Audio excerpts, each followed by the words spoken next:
वक्त अपने मोड़ पर लाकर जीव को खड़ा करता है, तब वो ईश्वर का ही एक सहारा होता है। एक मालिक के सहारे के अलावा दूसरा कोई न आधार है न कोई रास्ता है। इसलिए गुरु की वाणी कहती है, अवर न सूझे दूजी ढाल। भगवान के अलावा दूसरा कोई रास्ता न था और न है। आखिरी मंजिल प्रभु की ही है। इसलिए हर जीव मात्र को, संसार के प्राणी को भगवान नाम में, हरि नाम में ही अपना चित्त लगाना चाहिए। कहिए जय श्री कृष्ण, कहिए हरे राम, कहिए सत्यनाम।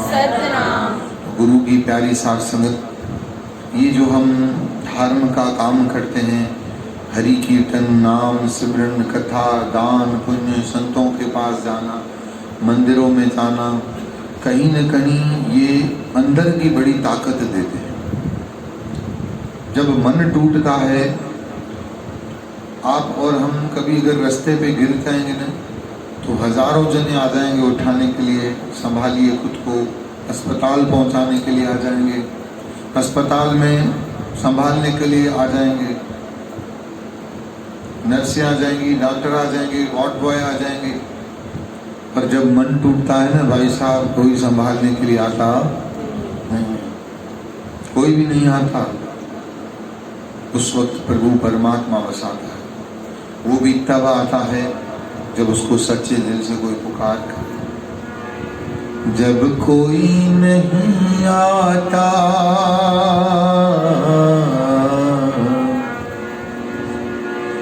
जब कोई नहीं आता, मेरा साईं आता है।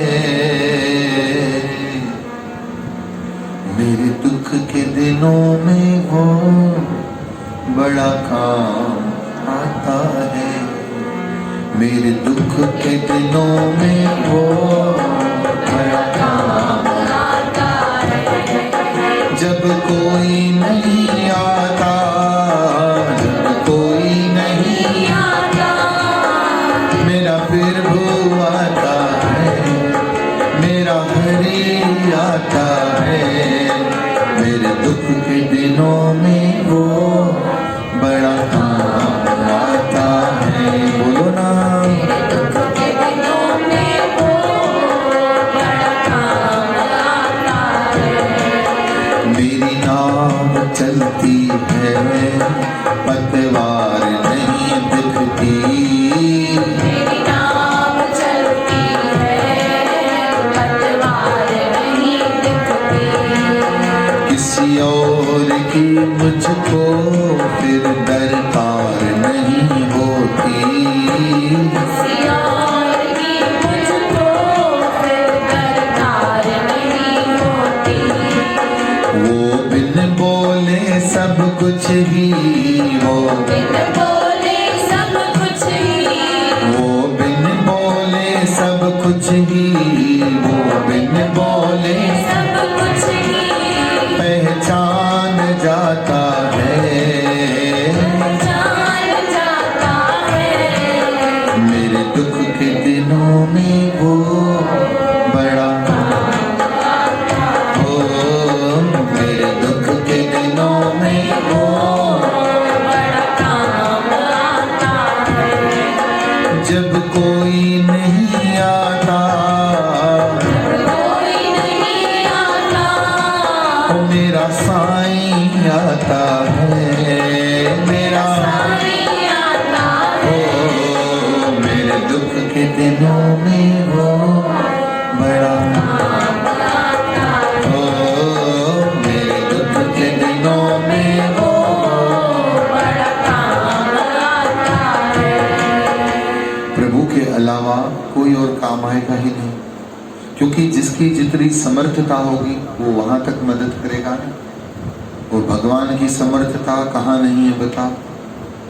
हर जगह, हर पल, हर क्षण उस प्रभु परमात्मा के हाथ हमारे साथ आ सकते हैं। बस पता है कमी किस चीज की है? हमारे विश्वास की कमी है। हमें कभी कभी लगता है हमें अपने दिमाग के ऊपर बड़ा ज्यादा भरोसा होता है, हमें अपने विचारों के ऊपर बड़ा भरोसा होता है। कहिए जय श्री कृष्ण। पर याद रखिए कि दिमाग भी तब तक काम देता है जब तक प्रभु की रहमत होती है।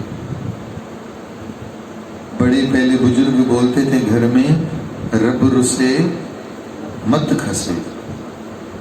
अगर प्रभु परमात्मा नाराज हो जाता है, विनाश काले विपरीत बुद्धि, जब विनाश का काल आता है तो बुद्धि जो है सही डिसीजन नहीं लेती, फिर विपरीत डिसीजन लेती है। विपरीत मतलब उल्टा, अपोजिट डायरेक्शन में इंसान सोचना और बोलना और कर्म करना शुरू कर देता है, क्योंकि ईश्वर के हाथ जो उठ गए सर से।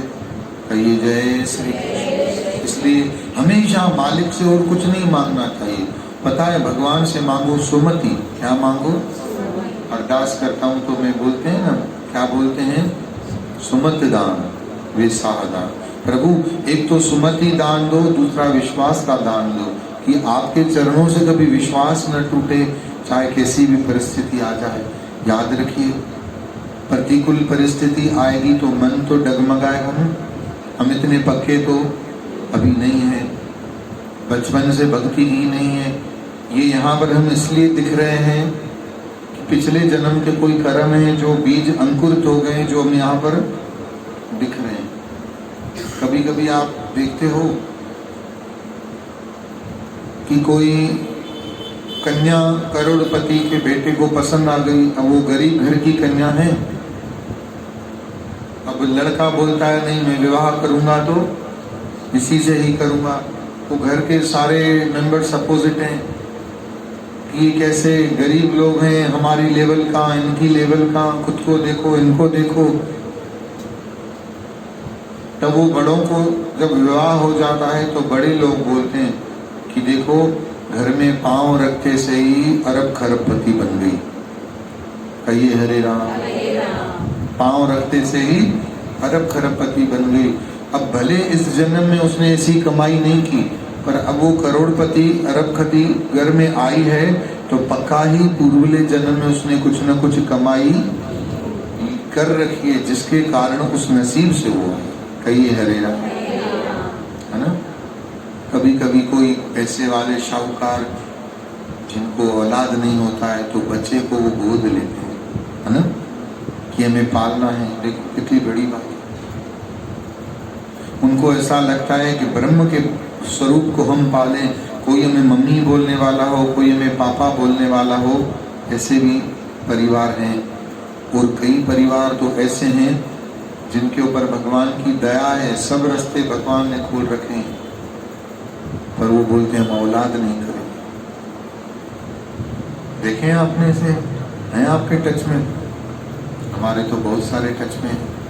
वो बोलते हैं कि हमें बच्चा चाहिए ही नहीं, हमारी आज़ादी खत्म हो जाएगी, हमें संसार बढ़ाना ही नहीं है, कौन इन चक्करों में पड़े। हमारे माता पिता हमारी चिंता कर कर के जवानी से पहले ही बूढ़े हो गए, हम भी ऐसे बूढ़े हो जाए। कहिए श्री राम। मैं आपको एक बात बताऊं, बुरा तो नहीं मानोगे? बोलो बुरा तो नहीं मानोगे? अपवित्र कोख से अपवित्र आत्माएं जन्म लेती हैं। सुना आपने? अपवित्र कोख से और पवित्र कोख से पवित्र आत्माएं जन्म लेती हैं। ध्यान से सुनना। बीज चाहे कितना भी अच्छा क्यों न हो, पर अगर जमीन बंजर है तो वो बीज खराब हो जाएगा कि नहीं? हाँ या ना?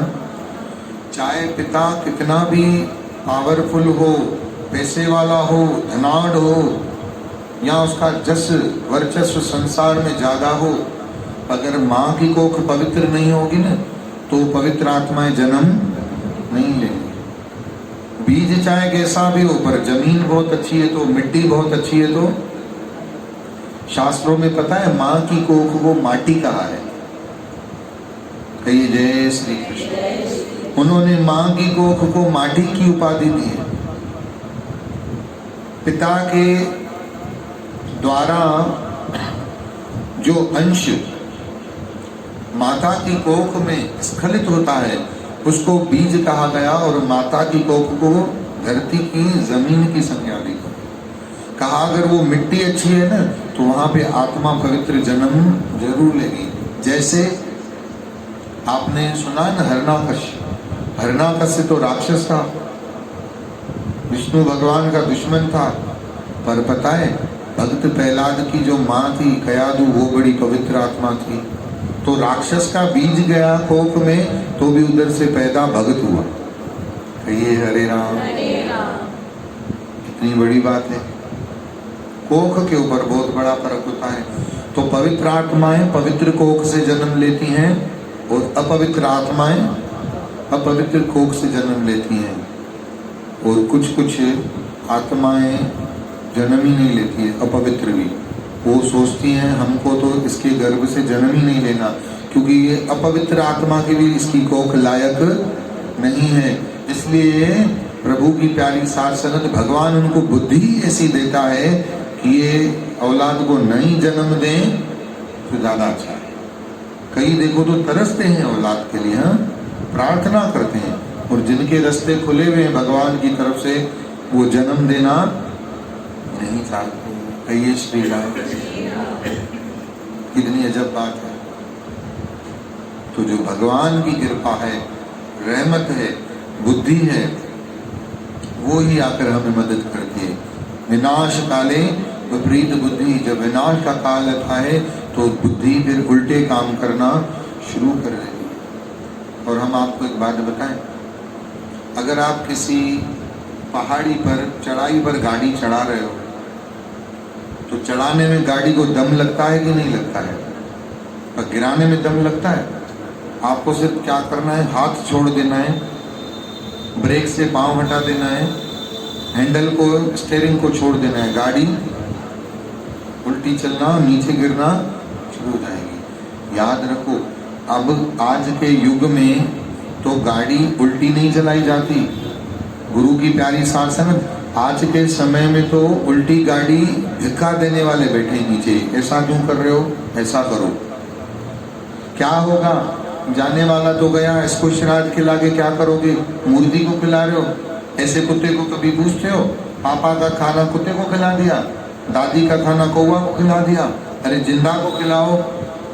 अगर अच्छा व्यक्ति होता है ना वो बोलता है जिंदा को भी खिलाओ, पितरों को भी खिलाओ। कहिए हरे राम।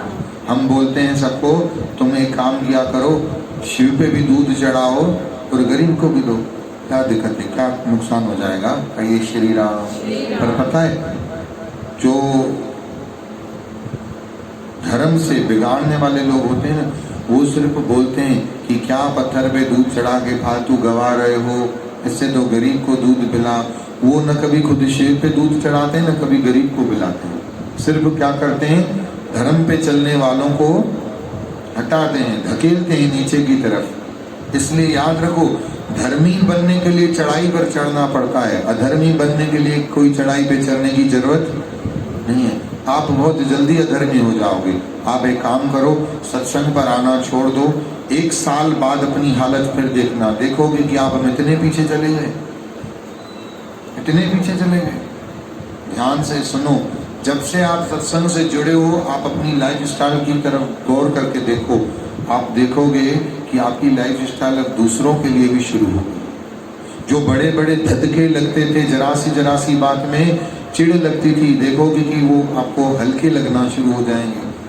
आपको बड़े बड़े धक्के तो धक्के ही लगेंगे इसमें, पर वो आपको कम सताएंगे। ये सब किसका प्रभाव है, सत्संग का प्रभाव। क्यों कहा गया सबते उत्तम, गुरुबाणी के वचन है ना, सुखमनी में बाबा कह रहे हैं सबते उत्तम हरि की कथा। प्रभु की प्यारी साथ संगत, सत्संग बड़ा सहारा है, भगवान का नाम ही एक सहारा है। इसलिए दूसरे सब आश्रय रहे न रहे, क्या काम की ऐसी दौलत, क्या काम की ऐसा सत्संग, अगर हम सुनकर भी उस पर वचनों पर न चलेंगे न तो हमारे सत्संग पर आने का कोई लाभ नहीं होगा। वचन सुनो, फिर उन वचनों पर प्रभु की प्यारी साथ संगत हमें चलना भी अति आवश्यक है।